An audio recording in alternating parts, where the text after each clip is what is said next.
நடிகர் ராஜ்கிரனின் வளர்ப்பு மகள் ஜீனத் பிரியா என்பவர் கடந்த 2022ஆம் ஆண்டு சின்னத்திரை நடிகர் முனிஷ் ராஜா என்பவரை காதலித்து வந்தார்.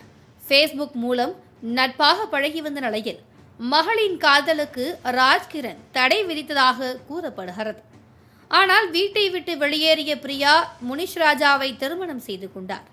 இதனால் வேதனை அடைந்த நடிகர் ராஜ்கிரண் தன் வளர்ப்பு மகள் எடுத்த முடிவு மிகவும் தவறு என சமூக வலைதளத்தில் கருத்து பதிவிட்டிருந்தார். பிரியாவை திருமணம் செய்து கொண்ட முனிஷ் ராஜா மகா மட்டமான புத்தி கொண்டவர் என்றும் பணத்திற்காக எதையும் செய்பவர் என்றும் கடுமையாக சாடினார். இதனை அடுத்து காதல் கணவரை திருமணம் செய்த ஒரே வருடத்தில் மன வாழ்க்கை கசந்து போனதாக பரபரப்பு வீடியோ ஒன்றை வெளியிட்டுள்ளார் ஜீனத் பிரியா. 2022 ஆக்டர் முனிஷ் ராஜாவை கல்யாணம் பண்ணேன். அது மீடியா மூலமாக அவங்க எல்லாருக்கும் தெரிஞ்சிருக்கும். அந்த கல்யாணத்துக்கு அப்புறம் நாங்கள் இப்போ செப்பரேட் ஆகி 2022ஆம் ஆண்டு தந்தையின் பேச்சை மீறி முனிஷ் ராஜாவை திருமணம் செய்தது தவறு என்றும் சமுதாயத்தில் உயரிய மதிப்பை பெற்றிருந்த தந்தையை அசிங்கப்படுத்தி விட்டதாகவும் கூறியுள்ளார்.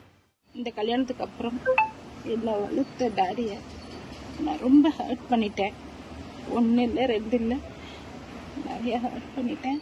தங்களுக்கு நடந்த திருமணம் சட்ட ரீதியானது அல்ல என குறிப்பிட்டவர், தந்தைக்கு எதிராக இவ்வளவு செய்தும் எனக்கு ஒரு பிரச்சனை என்றதும் அப்பா உடனே வந்து உதவியதாக கூறியுள்ளார் ஜீனத் பிரியா. ஆனா நான் அப்படி ஹர்ட் பண்ணப்போ எனக்கு ஒரு பிரச்சனை வந்தப்போ என்னை கை விடாம சத்தியமா நின்று காப்பாத்தினாங்க. இது நான் எதிர்பார்க்காத கருணை. காதல் கணவர் முனிஷ் ராஜாவை விட்டு விலகிய ஜீனத் பிரியா தற்போது தந்தை ராஜ்கிரனிடம் பகிரங்க மன்னிப்பு கேட்டு கதறி வருகிறார். மகளின் எதிர்காலம் இவ்வாறு பாதியிலேயே நின்றுவிடக் கூடாது என்பதற்காகவே நடிகர் ராஜ்கிரண் அன்று கொந்தளித்து ஒரு அறிக்கை வெளியிட்டிருந்தார்.